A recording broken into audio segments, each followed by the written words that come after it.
Hola, vamos a hablar de las diferentes etapas de la fase del duelo, para saber diferenciar y saber en qué fase nos podemos llegar a encontrar si estamos en esta situación. Ayer subí un vídeo en el que la gente me hizo comentarios de que no sabía en qué fase se podía llegar a encontrar, y es que muchas veces es cierto que damos por sentado que tenemos que saber o ya nos han enseñado el hecho de qué es cada cosa, ¿no? Entonces me parece un buen vídeo el dar por lo menos una pincelada, porque luego según qué circunstancia, ¿no?, tenga cada uno, puede darse de una manera u otra, o puede más resonar contigo o no. Entonces voy a intentar dar una pincelada a nivel general de esto. Luego también comentaros, aprovechando que ya estoy haciendo este vídeo, porque también se me preguntó, se me ha comentado en varias ocasiones de que si se sigue solamente ese hilo, ¿no?, de que hay como fases que uno se ha saltado y demás. No tienes por qué estar pasando por todas las fases, cada persona es distinta. Puedes estar pasando por varias fases a la vez. Puede que hayas pasado por varias fases y luego vuelvas otra vez a tener otra recaída, ¿no? Vuelvas a otra etapa del duelo que ya habías pasado. Eso es normal. Va a depender mucho de las circunstancias que se te den, por qué haya sido que tú estés en esta etapa de duelo, ¿no? Por desgracia hay situaciones que impactan muchísimo, ¿no? Un duelo puede ser por una ruptura de pareja, por una ruptura de una amistad, por una pérdida familiar, por una enfermedad, puede ser por varias situaciones, ¿no? Entonces voy a intentar comentar a nivel general, porque también un poco en función de qué circunstancia haya sido, puedes resonar más contigo o no, porque cambia un poco la situación de cómo nos podemos hablar, el hecho de intentar desglosar e identificar cada una de estas fases, ¿vale? La primera que nos encontramos, y es la que siempre vamos a saber identificar, es la del shock. ¿Por qué? Porque ahí es cuando te llega la noticia, ¿no? Ahí es cuando llega el momento del impacto a nivel cerebral que te genera un bloqueo brutal. Entonces ahí ya no solamente es el hecho de que te llegue la sorpresa, ¿no?, de la situación, porque a lo mejor no te la esperabas, o igual te la podías esperar pero no la habías llegado a asimilar, ¿no? Es tal impacto te genera miedo, te puede generar decepción, desilusión, frustración, o sea, un bloqueo brutal. Esa fase yo creo que todos la sabríamos identificar, porque ahí es cuando realmente comienza nuestro proceso de duelo. Luego se encuentra la fase de negación. La fase de negación es una fase, que es muy difícil, ¿no? Porque al final es la dificultad de aceptar que esa situación se ha dado, y dependiendo, ya como he comentado antes, de qué situación sea, los pensamientos que pueden venir, ¿no? De cómo ha podido ser que eso haya pasado, que haya acabado así, que no entras en un pensamiento muy negativo, y que realmente no llegas a asimilar y aceptar que esa situación se ha dado. Y a través de ella luego ya también viene muchas veces el miedo. Imaginaros qué es el miedo por una enfermedad. Yo, por ejemplo, trato mucho pacientes de cáncer y a los familiares y cuidadores, ¿no? Entonces, una vez que reciben esa noticia, ese impacto tan grande, que al final entra, o sea, uno es la persona que está enferma, pero realmente la enfermedad entra por la casa, entra para todos, ¿no? Entonces el miedo de qué va a pasar, ¿no? Y cómo miramos de cara a un futuro, qué es lo que el proyecto que nosotros teníamos, y cómo a lo mejor se nos ha llegado a desmoronar, ¿no? Por la situación que se nos ha planteado, ya sea para la ruptura, el miedo a estar, o imaginaros que es una ruptura de pareja, ¿no? El miedo a estar solo, el miedo a todos esos proyectos, esas ilusiones que se había montado uno, cómo de repente se han roto los esquemas, ¿no? Y se nos va todo al garete, y qué va a pasar con nosotros, ¿no? Como que no vamos a ser capaces a afrontar esa situación. Esa fase también es bastante potente y muy difícil de llegar a gestionar al principio. Ya os digo que esto también depende mucho de la situación y la circunstancia que estés viviendo tú en este proceso. Es a nivel general una pincelada, luego en cada circunstancia habría que ir viendo para ir desglosando, desmembrando más todo, para que realmente resuene contigo a esta situación. Pero bueno, yo creo que la ira y la rabia y el enfado, todos llegamos a identificarla de alguna manera. Otra fase, que es la fase de negociación, y en esta fase sí que es cierto que va a depender mucho de las circunstancias, ¿vale? Por ejemplo, si es a nivel de pareja, el hecho de intentar volver a tener un contacto con esta persona, tener una reconciliación, que eso va a alargar mucho más el proceso del duelo.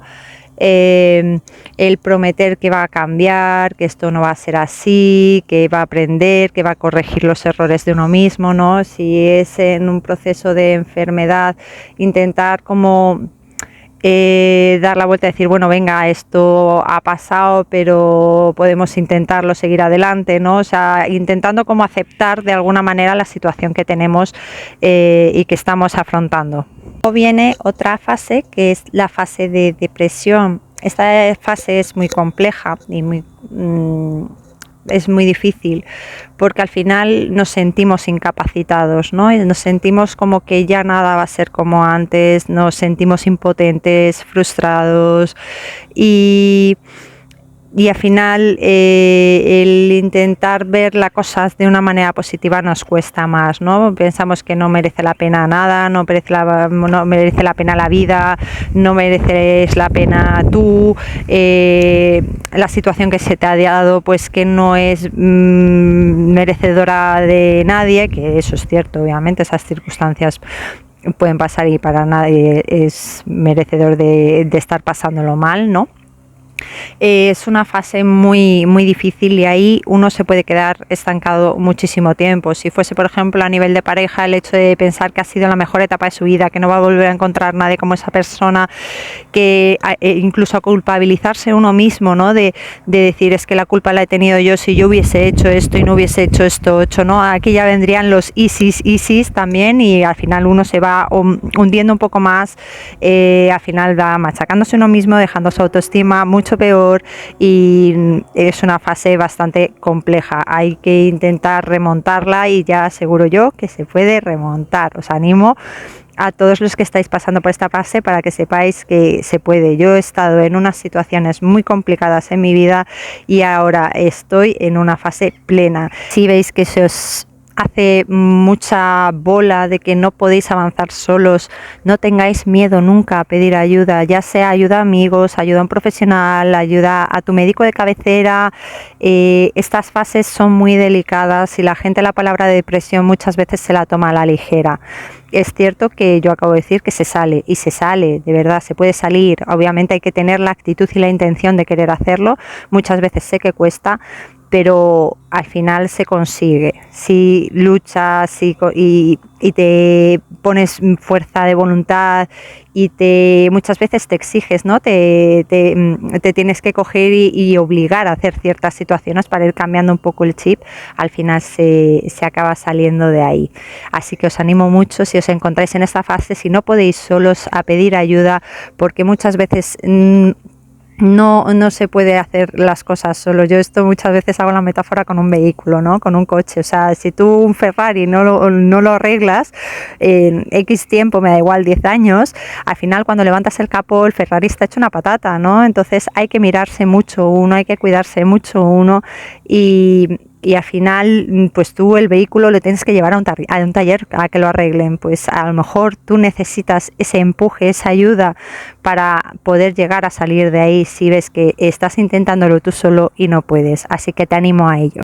Luego tenemos la fase de resignación, ¿vale? Que la fase de resignación al final es un poco como a decir, bueno, pues no me queda otra que pasar por aquí y ya está, esto es lo que hay, ¿no? Entonces, pero lo aceptamos desde un lado negativo, no desde la aceptación, asimilación y realmente la fuerza de voluntad y las ganas de tirar para adelante, ¿no? De, bueno, pues mira, esto es lo que hay, me ha tocado y bueno, pues tiramos día a día y punto, ¿no? Tenemos también la fase de ira, enfado, rabia, ¿no? Como queramos un poco llamarla, que al final es de repente que entras en un estado de enfado con la persona, con la situación que ha gestionado, o con los enfermeros, o con la misma persona que ha creado esa situación, ¿no? O contigo misma, ¿no? Que puedes llegar, que puedes llegar a odiarte, ¿no? A decir que no merece la pena, a intentar olvidar recuerdos,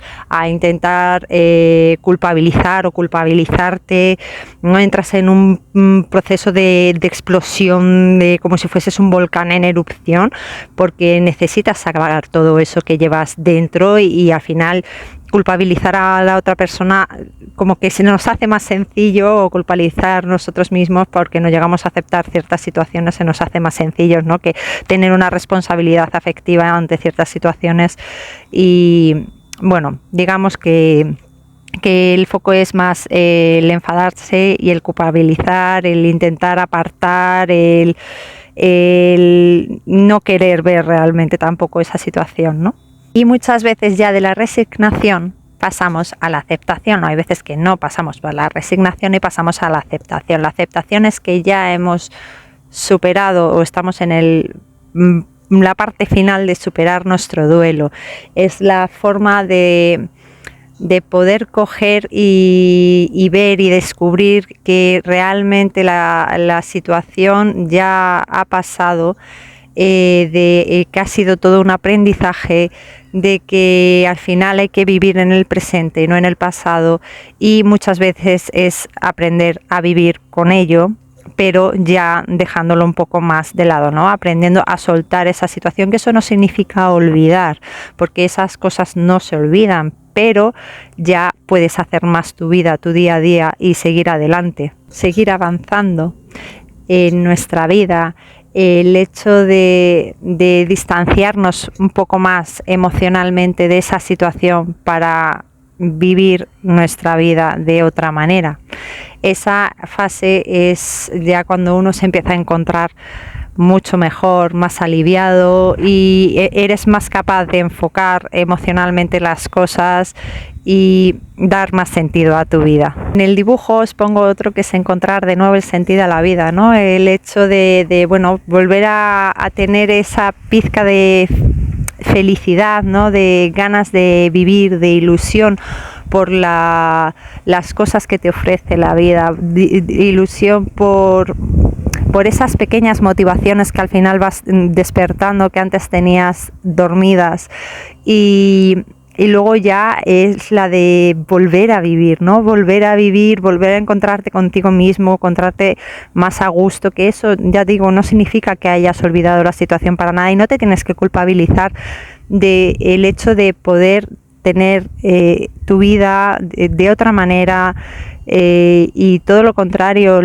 ya sea si es por un fallecimiento. Yo no creo que la persona que se haya ido le gustaría que estuvieses apagado, triste, encerrado, aislado, melancólico. No, todo lo contrario, le gustaría que fueses feliz dentro de todas las circunstancias, ¿no? Y yo siempre digo que hay que quedarse mucho con esos recuerdos, esos aprendizajes, esos momentos que te han dado, porque al final es parte del legado que te ha quedado a ti. Y si fuese la situación a la inversa, ¿no? De que fueses tú a lo mejor el que te hubieses marchado y la otra persona a la que hubiese quedado, ¿cómo te gustaría que estuviese la otra persona? Entonces yo creo que esa es una pequeña reflexión que deberíamos de llegar a realizar todos. Y luego ya la siguiente fase es una vida normal, una vida en la que tú ya te sientes más libre, totalmente libre. No puedes a lo mejor llegar a sentirte pleno, pero poco a poco lo conseguirás, ¿no? Al final la felicidad son esas pequeñas cosas, ¿no? El agradecer, ¿no? La vida cada día es una oportunidad. El hecho de poder vivir, disfrutar, de ver cómo a tus amigos todos los días, poder ir a tu trabajo si lo tienes, poder disfrutar de tu familia, de tu entorno, de las cosas pequeñas. Esas cosas son las que al final te hacen tener una vida más feliz. No hace falta tener mucho, sino realmente disfrutar de ello, porque es lo bonito de la vida, y por lo menos yo lo veo desde esta perspectiva, ¿no? Que yo he pasado por esa fase también, ¿no? Por esos duelos, y el disfrutar de las pequeñas cosas al final son las que te hacen sentir más pleno, con bienestar y más feliz, y no las cosas grandes. Espero, aparte de que el vídeo haya sido muy largo, lo siento, y que os he dado muy pequeñas pinceladas, espero haberos podido ayudar a que sepáis identificar un poco en qué fase estáis, haberos aclarado de que no hace falta de que sea el hilo ese del corrido, ¿no? Que sea de uno por las que tengáis que pasar, sino que podéis ir saltando fases, incluso luego retroceder, hacer varias a la vez. Y bueno, espero que si necesitáis alguna cosa o estáis en esa fase, os mando un abrazo muy grande, ¿vale? Desde la distancia, que os vaya todo súper bien, que lo vais a conseguir. Si necesitáis ayuda porque veis que no podéis, pedir la ayuda, y yo lo que os pueda, si queréis, estoy dispuesta a ayudaros, y de verdad, de corazón, que sepáis que no estáis solos y que lo podéis conseguir, que puede costaros, pero que lo podéis conseguir. Os mando un abrazo enorme. Hasta la próxima.